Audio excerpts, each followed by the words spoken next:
Hi everyone, so today I'll be talking about standing waves. So what exactly are standing waves? A standing wave is a wave created from two waves with an identical frequency and interfering amplitudes. So this is basically how it would look like, and the dotted line is to show its motion. So you should notice the identical frequencies of both of these strings and the amplitudes that oppose each other. And let's talk about nodes and antinodes. Nodes are where the two waves intersect and cancel, and antinodes are where the waves have the biggest amplitude. So these are the nodes, and these would be the antinodes. So the nodes are where they intersect and they cancel out, and the antinodes are where they have the biggest amplitude. So the fundamental frequency, also called the first harmonic, is the lowest possible frequency, which also means the lowest amount of nodes and antinodes required to make a standing wave. So this is all you really need for a standing wave: two nodes and one antinode. And this is also called the first harmonic, which means that there's only one bump, so to say. And so from this, we can get a few equations. We have the length of the string is equal to wavelength divided by 2. And from that, we can derive that the wavelength is equal to 2L. And this is only for the fundamental frequency. So harmonics in general, a standing wave is that it's a positive integer multiple of the fundamental frequency. So here we have the first harmonic, which has the fundamental frequency, as you can see, two nodes and one antinode. So the second harmonic, which is this next one, would have double the frequency of the fundamental frequency.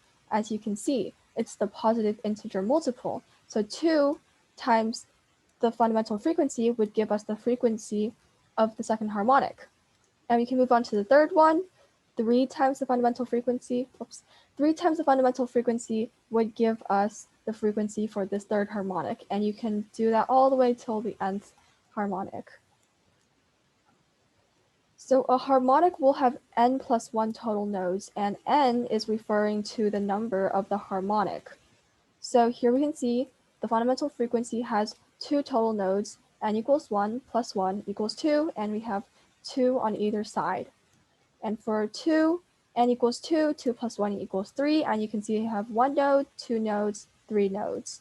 And you can see the pattern repeat all the way until the nth value. And the harmonic will have n antinodes, so you can kind of count this for yourself. The fundamental frequency has 1 antinode, and the second one will have 2, n equals 3 will have 3, so on and so forth. And next we have wavelength. So the wavelength is equal to 2L divided by n, where L is the length of the string and n is the harmonic number. So for example, the wavelength of the third harmonic will be 2L divided by 3 because n equals 3. And that pattern repeats, as I've been saying, all the way until the nth harmonic. And this is just a cool sheet. It basically shows you the first to fourth harmonics and how you would get their length and their wavelength. Let's do a few problems. So we have a string fixed at both ends, and it supports a standing wave with a total of 4 nodes. If the length of the string is 6 meters, what is the wavelength of the wave? Well, we know that the wavelength is equal to 2L divided by n, and we know that length is 6 meters since that was given to us, and n equals 3 since the total amount of nodes is n plus 1, as we discussed earlier. So 3 plus 1 equals 4 nodes. And so that would give us wavelength is equal to 2 times 6, which is the length, divided by 3, which is n, and so that should give us 4 meters as our wavelength.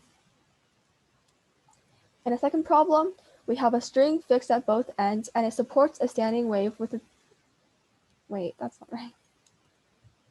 And the next one, we have a string of length L vibrates with a frequency of 7.5 Hertz to form a standing wave with 3 antinodes. What is the frequency for the string with 6 antinodes? So we know that 3 antinodes means it's the third harmonic. And so The third harmonic is vibrating at a frequency of 7.5. And since we know that the fundamental frequency times the n will give us the frequency of the nth harmonic, we can do 7.5 divided by 3, which gives us the fundamental frequency, which is 2.5. And the sixth harmonic, since it's an integer multiple of the fundamental frequency, we can do 6 times the fundamental frequency in order to give us the answer. So that'd be 6 times 2.5, which gives us 15 hertz. And that's all. Please contact us if you have any questions, and I hope you have a good day.